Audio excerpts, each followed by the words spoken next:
الٹا چل رہی ہے. غالباً شیخ سعدی شیرازی رحمۃ اللہ تعالی علیہ کا واقعہ تھا. عید کا دن تھا, پیر میں چپل نہیں تھے, مسجد تشریف لے گئے. احساس تھا کہ چپل نہیں.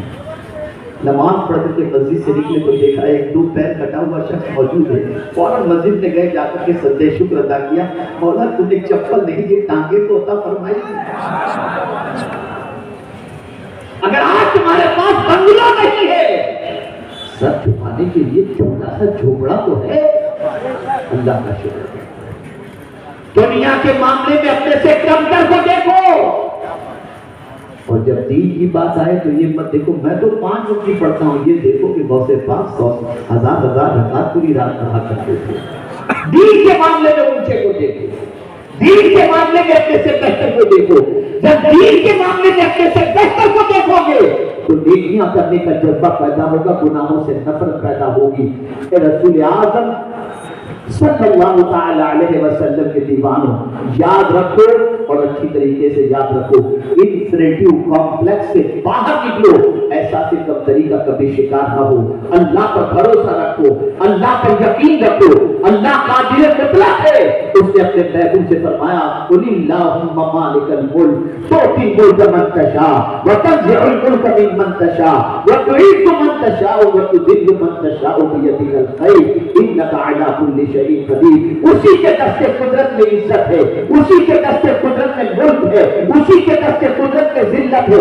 وہ جسے چاہے عطا فرمائے اور جسے چاہے چھین لے, اس پر کام کرے. ایک مثال کروں آپ کے سامنے توجہ کی. دیکھیں ایک درخت ہوتا ہے,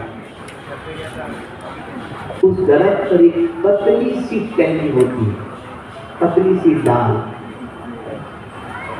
نہ دائیں جانب کوئی دیوار ہے, نہ بائیں جانب کوئی دیوار ہے, کچھ بھی نہیں.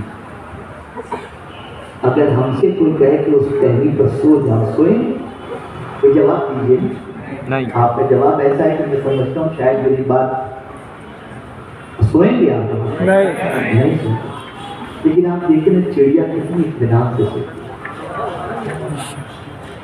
اسے گرنے کا کوئی ڈر ہی نہیں ہے, اسے گرنے کا کوئی ڈر ہی نہیں ہے. ایک چڑیا تو گر جائے گی تو کیا ہوگا, تو جواب ملے گا میرا رب بہت مجھے میرے رب پر توکل ہے, میں کمزور صحیح سنبھالنے والی بہت. ایک چڑیا اپنے رب پر اتنا بھروسہ کر رہی ہے. مسلمانوں جس نے پیدا کیا ہے, جو ماں کے پیٹ میں روزی دیتا تھا, وہ کسی دنیا میں روزی دیتا. یقین کام بھروسہ رکھو اور کبھی بھی نا امید مت ہونا. حالات کسی طریقے کے ہو, مایوسی اسلام ہمیں نہیں سکھاتا. میں تو جب توکل کے حوالے سے اس پہلو پر غور کرتا ہوں تو آپ تک رہ جاتے ہیں. اللہ اکبر. رسول اعظم صلی اللہ علیہ وسلم ہجرت فرمایا, دشمن تلاش میں نکلا, سوراخ ڈھونڈتے ڈھونڈتے پکڑ لیتے ہیں, پہنچ جاتے ہیں وہاں تک. کیسی سچویشن, تھوڑا سا ہلکا سا آپ سوچیے, محلہ چھوڑ کے بھاگنا پڑا, گھر چھوڑ بھاگنا نہیں, سرکار سے ہجرت کرنی پڑی, سرکار نے ہجرت کرنی ہے. عام انسان کی پوزیشن, محلہ چھوڑ کر جانا پڑا, گھر چھوڑ کر کے جانا پڑا. آدمی جائے, سچویشن بڑی خراب سے خراب تر ہو تو آدمی کے مائنڈ کے اندر اس وقت کیا ہوگا, یار اب کیا ہوگا, اب کیا ہوگا, اب کیا ہوگا. لیکن یہاں سے دیکھتا ہوں تو قربان میرے قافلے سراغا قریب پہنچ جاتے ہیں. سرکار نے زمین کو حکم دیا, سراغا کو پکڑ لیا, پھر معافی مانگی, حضور نے زمین کو کہا چھوڑ دو تو زمین نے چھوڑ دیا. پھر ان کی نیت بدلی, سرکار نے پھر زمین سے کہا, زمین نے پکڑ لیا. سراغا کو یقین ہو گیا کہ یہ آخری ہے. اب حضور کیا فرمانا, توکل کس کو کہتے ہیں. ایسی سچویشن ارشاد فرماتے, سراغا وہ وقت کیسا ہوگا جب تمہارے ہاتھوں میں کسرا کے کنجی پہن گئے. دو سپر پاور زیریں لگی ہو جائے گی. ہجرت کہتے وقت میرے رب پر میرے آقا کو کتنا بھروسہ تھا کہ یہ جملہ ارشاد فرماتے نظر آتا ہے. پتا چلا حالات کیسی کیوں نہ ہو, رب پر بھروسہ کرتے. وہ قادر مطلق ہے، وہ پالنہار حقیقی ہے، وہ معبود برحق ہے، وہ اپنے بندوں کو پیدا کر کے کسی اور کے شکر نہیں کرتا، وہ یہی کہتا ہے الحمدللہ رب العالمین، وہی پالنے والا ہے، وہی حفاظت کرتا ہے۔ توکل کرتے ہیں۔ تو وہ لوگ جو احساس کمتری کے شکار ہو کر مایوس ہو جائے، نشے کی طرف بڑھتے چھوڑ کے اللہ پر توکل۔ تو تیسرا سبب کیا ہوتا ہے؟ غلط صحبت۔ بروں کی صحبت کی بنیاد پر یہ کیفیت پیدا ہوتی ہے کہ آدمی نشے کا عادی بن جاتا ہے، برے کی صحبت۔ قرآن نے اسی لیے منع کیا کہ بروں کی صحبت میں مت کرو۔ قرآن کہتا ہے یا ایھا الذین آمنوا اتقوا اللہ وکونوا مع الصادقین، ایمان والو اللہ سے ڈرو اور سچوں کے ساتھ اچھوں کی سنگت اختیار کرو۔ مجھے یہاں پر مولا علی کرم اللہ تعالیٰ بجور کریم کا ایک اور یاد آتا ہے۔ ہمارے بہت سارے یوتھ، بہت سارے نوجوان، بہت سارے اسٹوڈنٹس یہ کہتے ہیں ہمیں کوئی فرق نہیں پڑتا، ہم تھوڑی اس کے جیسے بچے بس دوست ہیں، خالی چائے پانی پی لیتے، تھوڑی شراب پیتے، اس کے ساتھ تھوڑی سگریٹ پیتے، تھوڑی نشہ کرتے ہیں۔ اب مولا علی کا قول، وہ مولا علی جن کے حکمت بھرے جملوں کی دنیا آج بھی تعریف بھی کرتی ہے اور دنیا اس کو حکمت بھرے قول کے اعتبار سے دیکھتی بھی ہے۔ اب سنیں، مولا علی کرم اللہ تعالیٰ بجور کریم سے کسی نے پوچھا کہ کیا بروں کی صحبت کا اثر ہوتا ہے؟ اب جواب سنیں، ارشاد فرماتے ہیں برے کی صحبت کوئلے کی طرح ہے کہ کوئلہ گرم ہو تو ہاتھ جلا دیتا ہے اور ٹھنڈا ہو تو ہاتھ کالا کر دیتا ہے۔ اگر تم برے کی صحبت میں بیٹھو گے اس کے جیسے نہ بھی بنو، سوچ اس کے جیسے بن جائے گی۔ جیسے کہ کوئلہ کبھی آپ کے ہاتھ میں سفیدی نہیں لائے گا، وہ کالا ضرور کرے گا، یا جلائے گا یا کالا کرے گا۔ تو برے کی صحبت یہ ہوتی ہے۔ اب آئیے برے کی صحبت کے حوالے سے ایک واقعہ اپنی سماعتوں کے حوالے کروں۔ آپ نے کہ یہاں بہت سارے ایسے ہوں گے جو یو پی، بہار، راجستھان، بنگال سے یہاں پر کام کرنے کی غرض سے آئیں گے، کماتے یہاں پر پھر آتے ہیں۔ آپ کو ایک نوجوان ہے، میں سمجھتا ہوں بس شاید آپ کی گفتگو میں ایک نوجوان ہے جس کا آپ شہر میں پارٹی آتا ہے،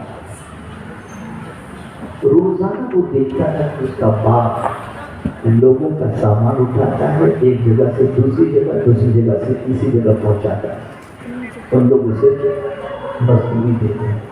دن میں اندر سے اڑن ہوتی ہے کہ میرا باپ میرا باپ میرا باپ یہ مزدوری کرتا ہے۔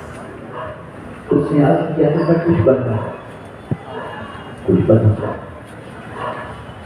بڑا تاجر تو نہیں بن سکتا، اس لیے کہ میرے پاس اتنا کیپیٹل نہیں کہ میں کوئی بڑا بزنس کر سکوں۔ اس نے سوچا بڑا کرنے کا ایک ہی طریقہ ہے کہ علم حاصل کرنا، تعلیم حاصل کرنے کے بعد میں ان کی ڈگری حاصل کروں اور اس کے بعد میرے باپ کو اس کام میں جاتے ہیں۔ محنت کی، بہت اچھے پرسنٹیج سے پاس ہوا، تعاون ملا، آگے بڑھا، خوب اس نے شہر میں کامیابی حاصل کی، یہاں تک کہ MBA اس نے کیا اور کمپنی کے اندر جاب کے لیے اپلائی کیا، اسے بڑی اچھی جاب ملی، پہلی طرف آئی، باپ کے ہاتھ میں دیا اور اپنے باپ سے کہتا ہے ابا اب آپ کا بیٹا پیروں پر سوار ہوتا ہے، بس آپ مسجد میں جائیں گے، نماز پڑھیے، میرے لیے تو آپ کی واپسی کرنا ہے، اب آپ کو مزدوری کی ضرورت ہے۔ باپ اپنے بیٹے کی اور کے اوپر بڑا مسرور تھا، بہت خوش تھا اور اپنی بیٹی کی قسمت کا رش کرنا تھا۔ باغائے سرحدیت میں جب ان معیار بتا کر بیٹے کے لیے دعا کرنا، بیٹا ترقی کرتا گیا، اچھا گھر بنایا، اس نے ماں باپ کو حج کرایا، پھر ماں باپ نے کہا بیٹے تیری شادی بھی کرنی ہے، اچھے گھر میں رشتہ ڈالا گیا، ماشاءاللہ وہاں شادی بھی ہو گئی۔ امام مسجد بھی بہت محبت کرتے، علاقے کے علماء مشاہد سب محبت کرتے، اب وہ ترقی کرتا ہے۔ اب جو اس کی ارننگ تھی، اس نے سوچا بچے بھی بڑے ہو رہے، اسکول جانے لگ گئے ہیں، اور اب ضرورت زیادہ بڑھتی جا رہی ہے. چلو بہت سال ہو گئے کمپنی میں, ایکسپیرینس کی بنیاد پر دوسری کمپنی میں جاب کے لیے اپلائی کروں تو شاید ہو سکتا ہے مجھے اچھی سیلری ملے. اس نے دوسری کمپنی میں اپلائی کیا, اپلائی کرنے کے بعد اسے اچھا پیکیج ملا.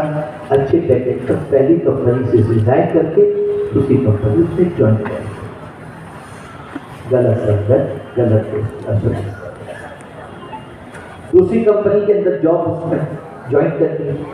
ایک بڑی میٹنگ تھی کسی ہوٹل کے اندر, کسی کمپنی کے 2 کمپنی کے مینیجر اور اس کو بھی مینیجر کی پوسٹ دی تھی. یہ تینوں ایک ہوٹل کہتے ہیں ڈنر کے لیے ساتھ میں بیٹھے اور دونوں نے شراب نہ پلائی.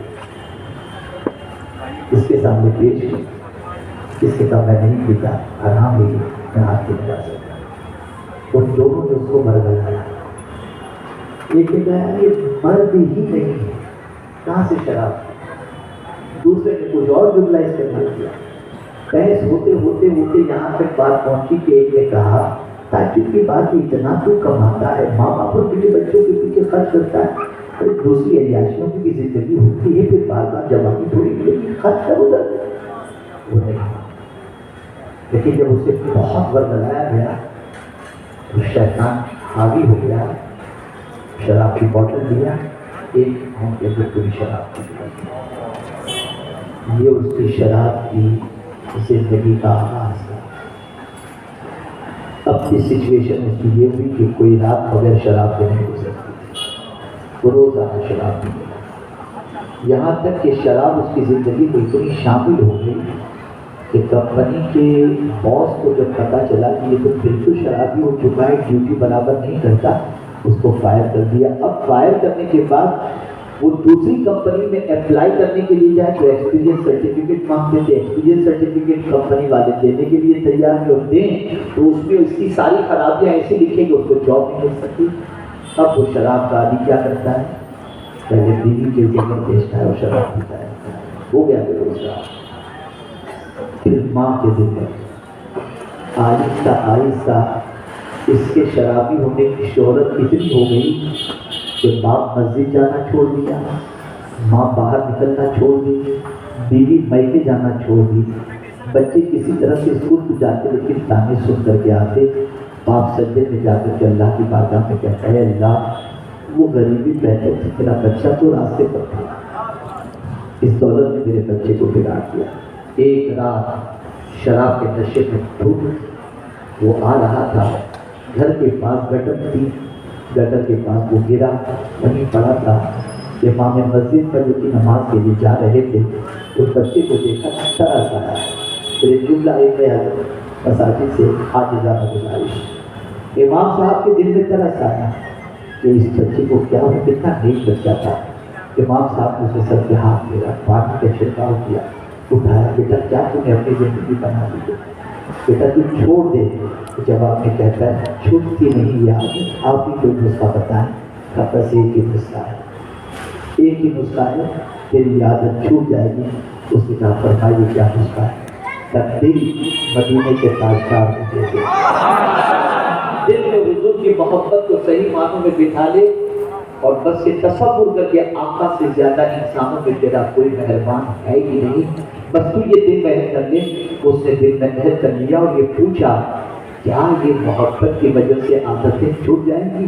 تو جواب میں وہ آگے ارشاد فرماتے ہیں مدینے میں جب تک کہ شراب کی حرمت کا اعلان نہیں ہوا تھا لوگ پانی کی طرح شراب پیتے تھے, لیکن جب حرمت کا حکم نازل ہوا تو لوگوں نے اپنے گھروں کے پٹکے توڑ دیے تھے, اس لیے کہ انہوں نے محبت رسول کی شراب پی تھی. تو جب بچپن کی عادت نکل سکتی ہے تو تیری عادت بھی نکل سکتی ہے.